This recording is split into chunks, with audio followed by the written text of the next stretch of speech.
Welcome back, listeners, to the Holistic Academy podcast, where we share holistic wisdom by synthesizing ancient knowledge and modern science. Last week, we explored narcissism and emotional boundaries, how we can protect our energy and heal from toxic relationships. Whereas today, we are diving into one of the most profound abilities of the human experience, the power to rewrite our own stories. We can often feel trapped by our past, playing out the same destructive cycles again and again. But as holistic scientists and philosophers of ancient knowledge, David and I want to take you on a journey of rewriting your life story through the ancient spiritual traditions who figured this all out thousands of years ago, together with modern scientific research studies that analyze the brain and our emotional centers. Thank you, Amy. It's great to be here, and it's great to be talking about this episode and this topic.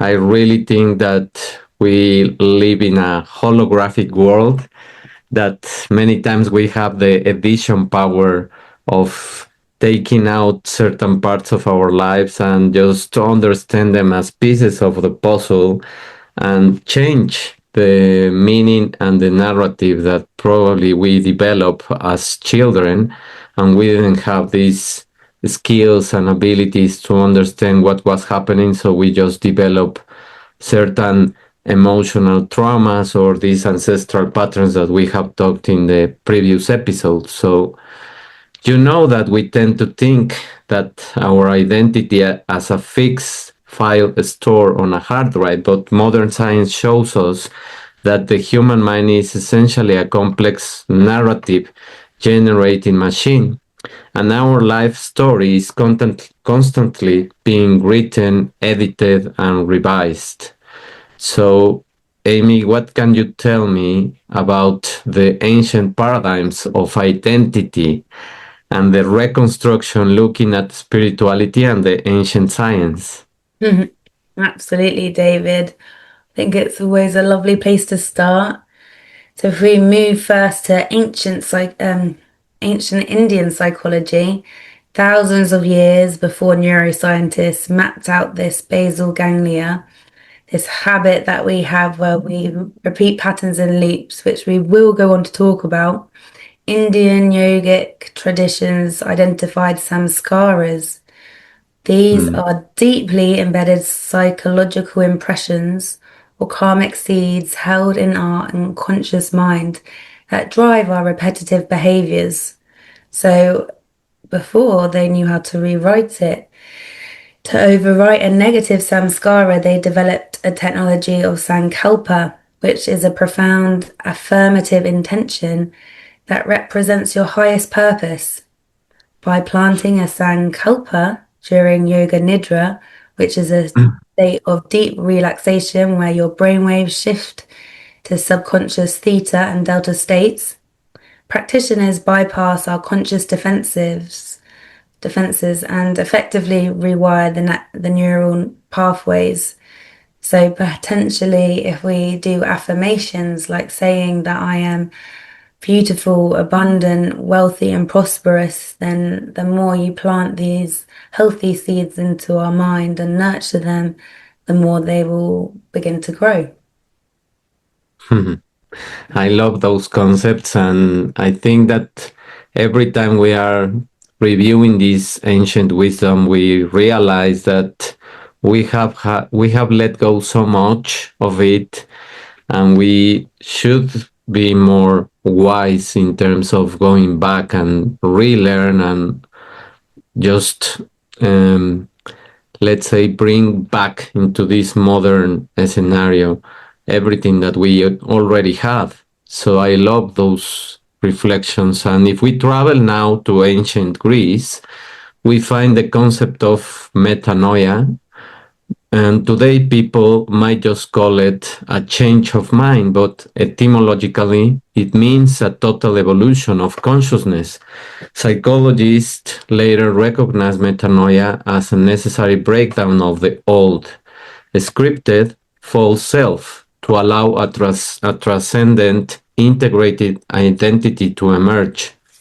It reframes psychological breakdowns not as a mere pathology, but as a painful yet necessary dissolution of an obsolete narrative, making way for a profound breakthrough. I really like that principle as well. A way to ascend and evolve our consciousness. We sometimes do need a breakdown to have a breakthrough. So the ancient Greeks knew that already so well. Next, we have the classical Chinese philosophical tradition, which gave us a highly pragmatic blueprint for rewriting our destiny. In the 16th century, a scholar named Yan Laofan wrote Liao Fan's Four Lessons.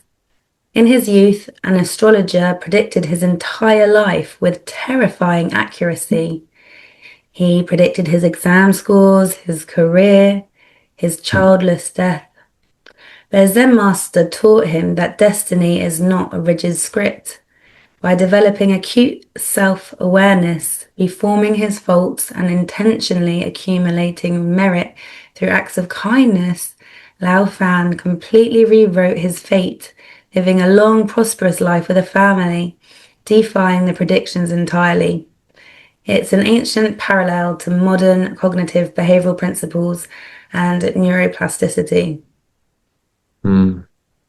I love that because I think that we really have this power, and now we have the technology that proves that our brains can be very plastic in terms of redeveloping and rewiring our high pathways, neural pathways. And doing that is just a matter of installing a new software, a new program that we have to start just, let's say, designing and then detailing the things that we want to get in that kind of program. So, and we cannot discuss communal healing without honoring Native American traditions, specifically the Dain or Navajo philosophy of Hózhó. And Hózhó is a complex paradigm of beauty, harmony, order, and deep interconnectedness with the universe.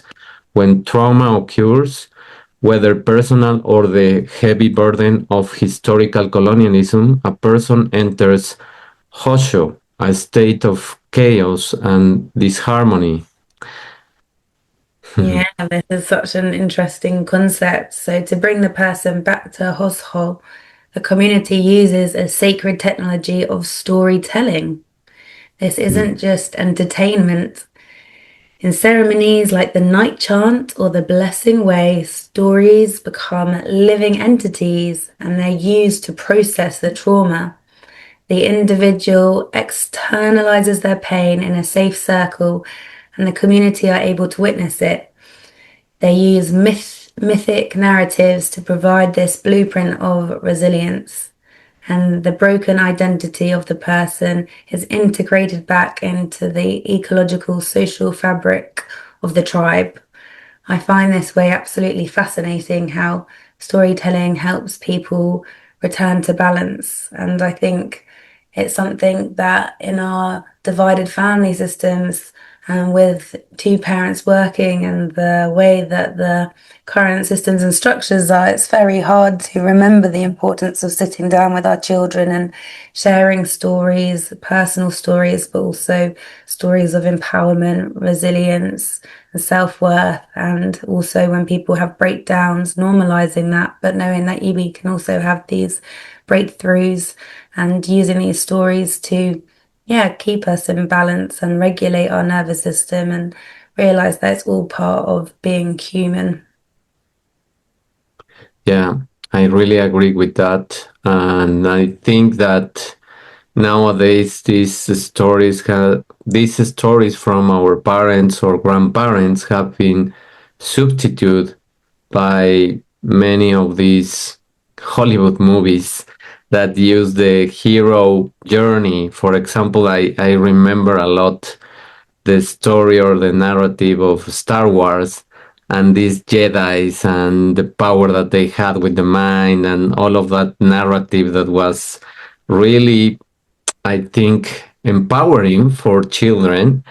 And I love that because as a child, when you are being, let's say, uh, taken to the movies and you see that display of power in terms of your mind creating everything that you are doing, you believe that you can do that. So that movie, I think, that helped a lot of children in that stage. And it's the power of these narratives and the stories and how they develop. So when someone in a community is hurting after grief or conflict or trauma, the goal isn't just to feel better, it's to help them return to a state of balance with themselves, their relationships, and the world around them. Storytelling is the tool that does that work. And this isn't storytelling as entertainment, it's storytelling as medicine for the nervous system and the identity. Yeah, it's such a powerful practice that ancient traditions use, or more Eastern practices. And in Eastern cultures, there's much more of living as well with your family, your parents, and your grandparents. So it's a natural, um, everyday occurrence where stories are told. But you're right, it's been replaced with movies, with our phones, with different distractions. And we're losing how important it is to help children understand through stories, and adults through stories, of the complexities of life and how we can take control of our minds and use these stories to empower us and rewrite our story. So Mhm. I do think our Western culture sometimes suffer from not enough storytelling. And I think it's important to acknowledge what actually happens inside our bodies when we do experience liberation through storytelling. There might be a time that you have had a story told to you, or an experience shared from your friend, and you felt, wow, I'm going to learn from that and not make the same mistake. So there is really a lot of power in sharing our story. And so when we do get to share our story, the pain gets moved out of the body and into a story.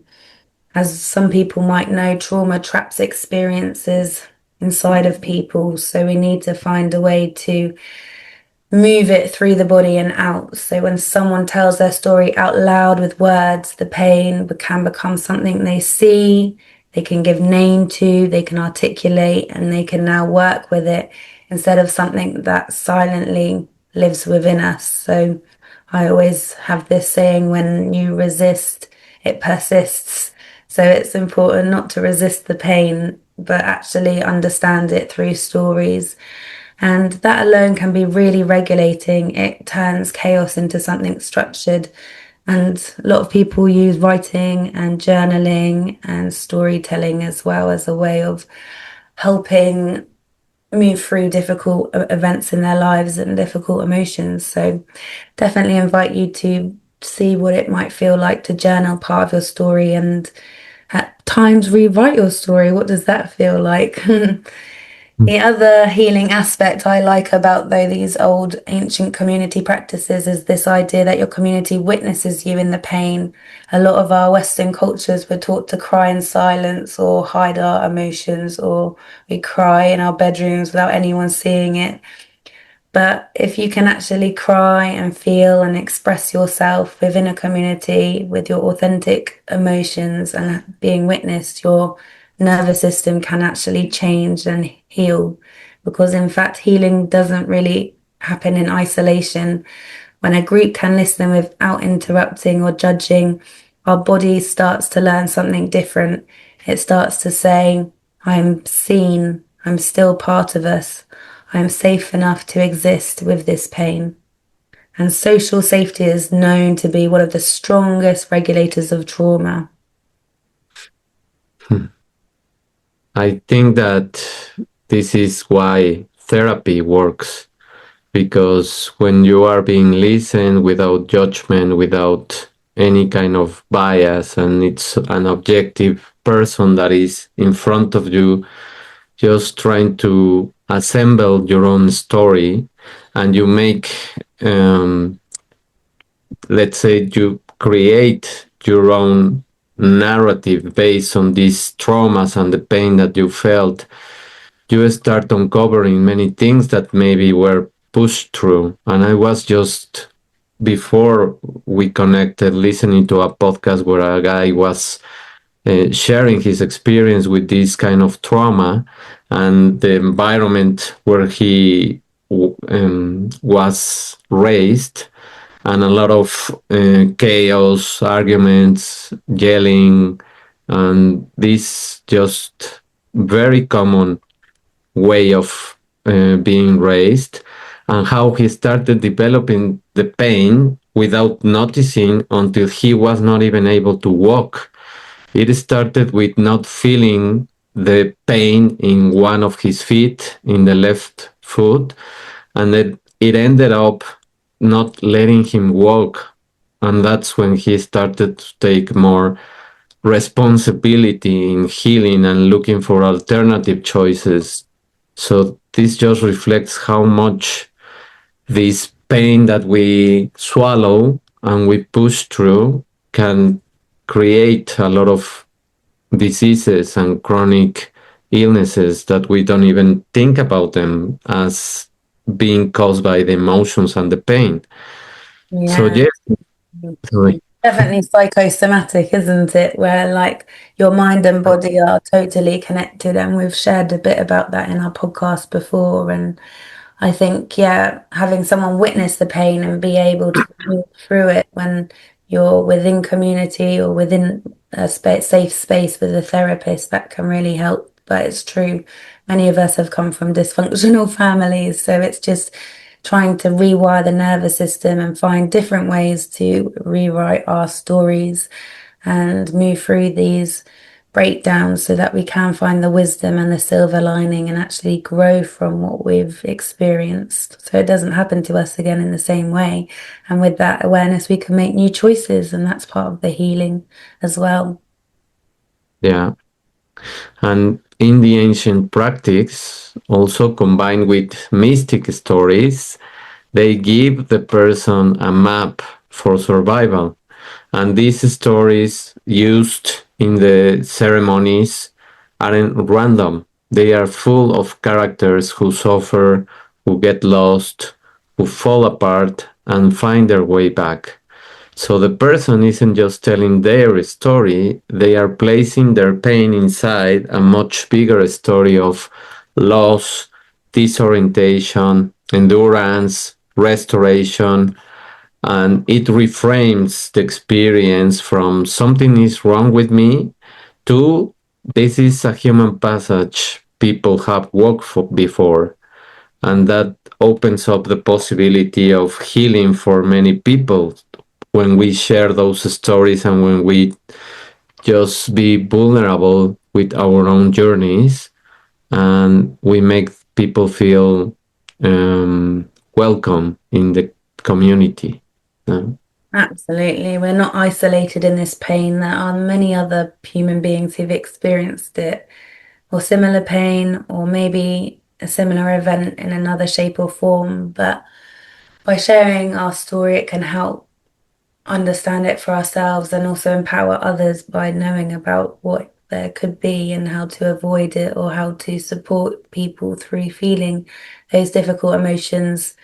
So, yes, storytelling is such a fabulous way of bringing together that community and understanding we're not alone in this. There's lots of people who experience similar things, and therefore our identity can become rewoven in the web of life, where trauma breaks people usually out of their sense of belonging, and story and ceremony can stitch them back together into their relationships, their land, and their ancestors. So life is a powerful journey of many initiations, but I'm sure that by sharing stories, we can learn to reconnect them together and understand if things do get tough, how to move through them with grace and ease. So a person isn't always fixed like a machine, and we've seen that, as you mentioned, David, with neuroplasticity, our brains are plastic, our neurons can become rewired. And I think there's a common misconception because people definitely think when they've come to adulthood and they've finished their education that they have a fixed mindset and that they know everything that they could from school, or there's no way that they could learn anything else without going to school.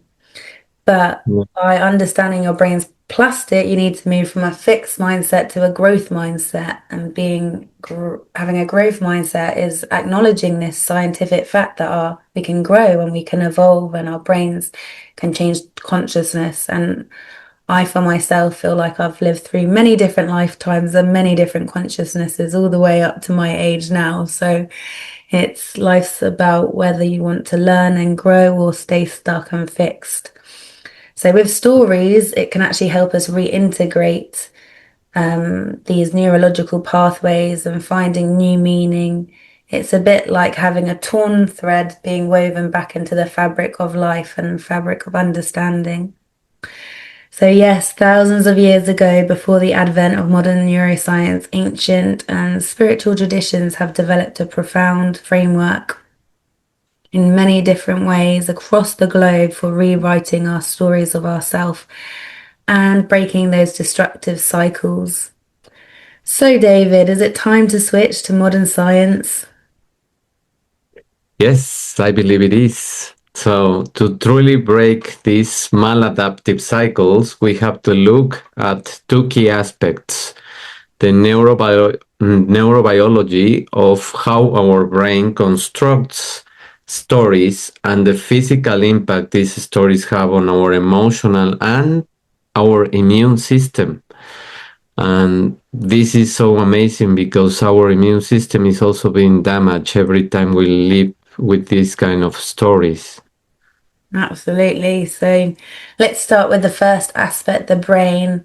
How exactly do we tell ourselves our own story?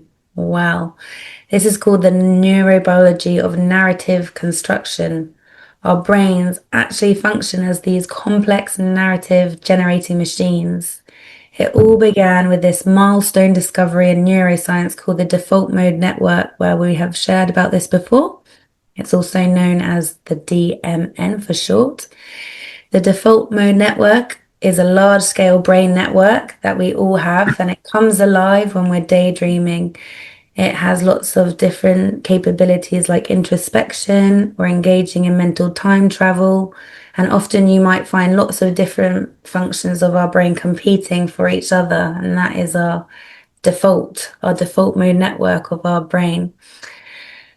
So yeah, this is quite an interesting idea about how we create our stories because regions like this media prefrontal cortex and the posterior cingulate cortex work together to process our self-referential thoughts and retrieve autobiographical or autobiographical memories.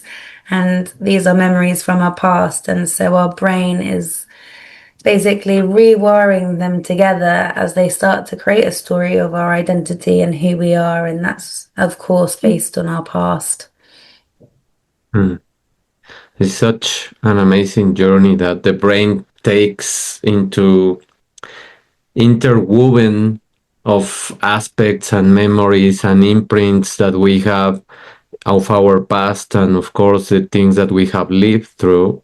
And this DMN give us the canvas, but the hippocampus is the storyteller. So our life unfolds in a continuous stream, but our brain segments these experiences into discrete events at what we call event boundaries.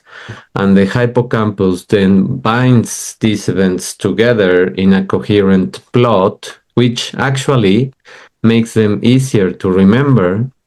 But when a traumatic event occurs, this system fractures and the experience is too overwhelming and the memory becomes fragmented and contextually detached, a break in the narrative.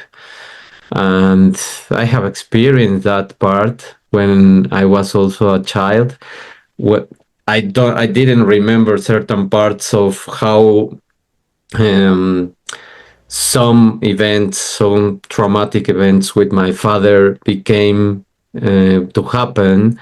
And until I asked my mom what happened, she told me exactly the things that happened. I didn't even remember, I didn't even recall all of those things because probably this disruption happened and I detached from that painful memory and I just let it out from my system.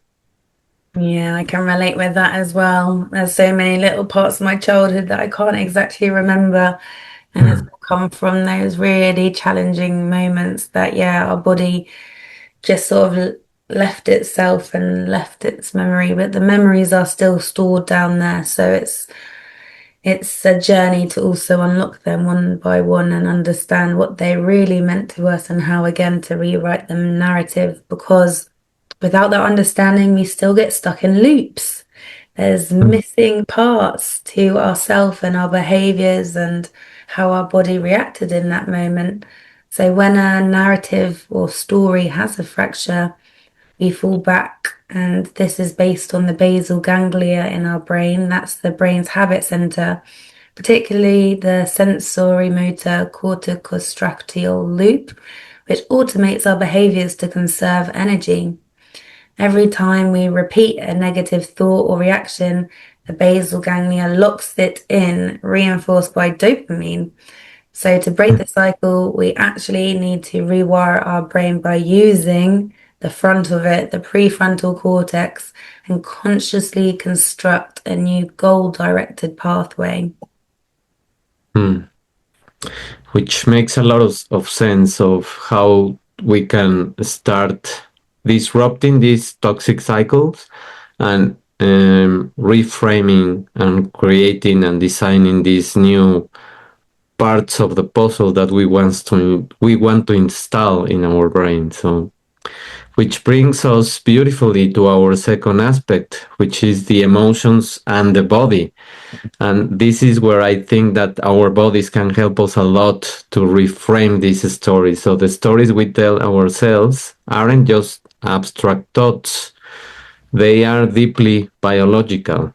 Negative self narratives like believing we are unworthy or perpetually in danger are the cognitive expressions of affective dysregulation. And when we hold onto a fragmented traumatic story, the brain's primitive fear center, the amygdala, bypasses the logical prefrontal cortex, and then that's where the creation starts. Exactly. So you can see that people with a lot of trauma, with a lot of brain fractures, have these fear centers activated. Often we've spoken about as well with the narcissism episode last week about having this hyper vigilance and always being on alert mode, always trying to spot for danger, as we've had so much, yeah, trauma and self-doubt thrown on us through that toxic relationship. So you can see that when people are stressed and have gone through a lot of difficult times, that they actually are acting illogically because basically their brain has shut down and it's bypassing that logical prefrontal cortex that you were talking about. So you can't form logical thoughts, and that's why some people do actually go crazy, and you can witness it and have some compassion, but it's often because there are these things that they themselves need to work out and become aware of and reform that relationship with that fear, knowing that as an adult it's not a threat anymore, and to try and find clarity and a different story to rewrite in those experiences. But in our body, the physiological fallout from this is also immense when we're not logical. When our internal narrative is dominated by a threat, it triggers the hypothalamus and the HPA axis, flooding our system with cortisol, which is the stress hormone. And chronic cortisol exposure suppresses our immune system, increasing that stress and altering immune cell distribution, making us highly susceptible to illness and systematic inflammation. So we do really need to be aware that if you want to live a longer life, we need to start to understand where these traumas and fractures have come from and find compassion and self-love and healing our inner child and move forward from them so that we can actually live healthier, happier, and whole holistic lives. And this part that you were explaining about the HPA axis and floating out the cortisol in and throughout the system, I think this is exactly what happened to this guy that was just narrating his experience. That's why it started with one foot, and then it started spreading throughout his legs and leaving him without walking. So this is just one experience that can happen with this flooding of cortisol and how the immune system starts attacking itself and causing an autoimmune disease. So here is the milestone discovery that we can hope brings alertness to people, that we can really access our biology by changing our narrative. And this fascinating study in 2017, published by Psychosomatic Medicine by Kyle Bourassa and colleagues, look at adults going through marital separation. In 2017, this was an experimental intervention, and they found that individuals who engage in narrative expressive writing, where they actively constructed a story arc with a beginning, with a middle, and a meaningful end to their trauma, show profound physiological transformations, and months later they had significantly lower resting heart rates and high heart rate variability, or HRV. And this high HRV is a marker of a robust vagal anti-inflammatory pathway, meaning the simple act of rewriting their story reduced systemic inflammation and protected their cardiovascular health. Wow, so literally rewriting a story with the beginning, middle, and end is like alchemy. When we create a coherent story about what we've been through, we start engaging in a top-down regulation from our prefrontal cortex, this logical part, and it helps start to calm down also our amygdala. In other words, this practice of rewriting our story can bring the nervous system back online. And this is where the modern neuroscience circles right back to ancient wisdom. Sure, fMRI machines and heart rate monitors are new, but the method of rewriting the cell through story is ancient. Whether we're talking about that default mode network, constructing a personal narrative, or this narrative expressive writing to calm the vagus nerve, we can also plant the Sankalpa, that beautiful affirmation to help you live a better life, deep into the subconscious. And they all share the same core truth. Humans heal by making meaning and telling stories. Absolutely. That's why I love also to write sometimes blog articles, sometimes books, sometimes things that I just post. And this is just a way of releasing these past stories and just making sense of what happened throughout my life and throughout the journey that I have also experienced. So, to conclude with these three holistic tips to integrate the lessons that we learned today into our daily lives, first, give yourself time to journal and shape your experience into a coherent story. As much as possible, try to not keep venting, but actually give your story of an event a beginning, a middle, and an end, as if you were writing an episode of Netflix, let's say. And that simple act tells your nervous system this experience is real, but it's not endless. It's just temporal. So you are not rewriting the past, you are changing how your body carries it. Second, don't heal in isolation. Share a story with someone who can witness you without trying to fix you. So this is where therapy comes in, or with an intimate friend that you can trust and that you can rely that she or he is not going to judge you. So healing has always happened in relationship, and being seen inside your story helps your nervous system remember that you belong. And finally, use a story to plant intention.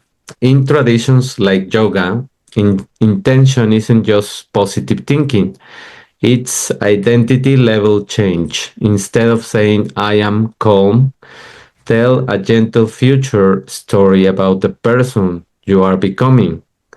The subconscious doesn't respond to commands, it responds to stories. So this is where you can create the Star Wars story of your own life. So, and you can create this hero in your story. Exactly. It's such a simple and powerful practice. Thank you for sharing it, David. And we could actually all try this tonight. Let's journal to gently rewrite our story. We could take just 5 or 10 minutes and write about something.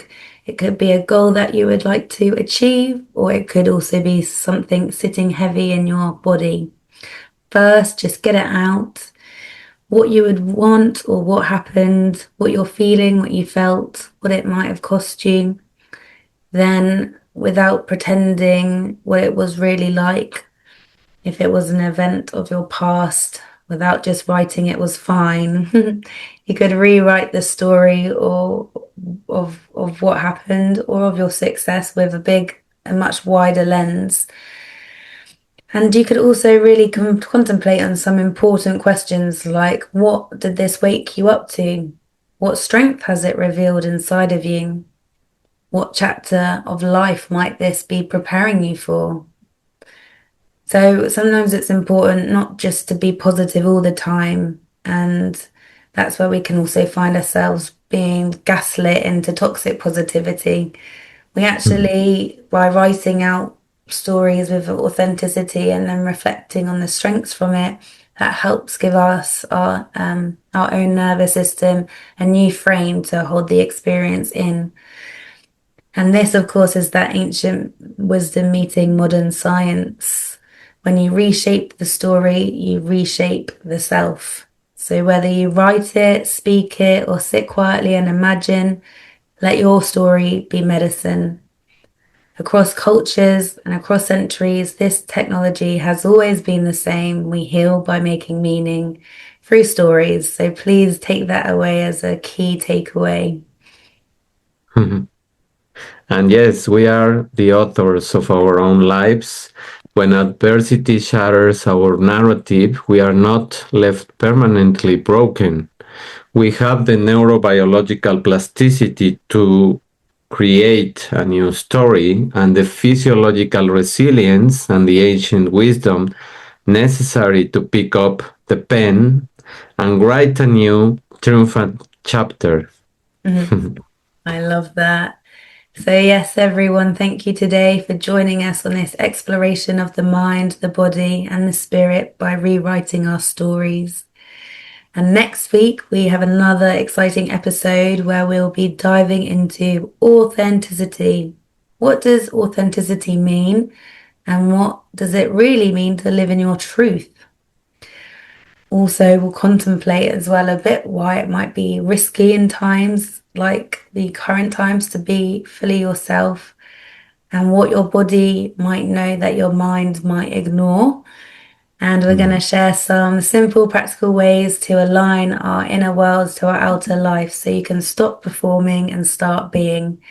Don't miss it, as this is really important for your nervous system and it will thank you.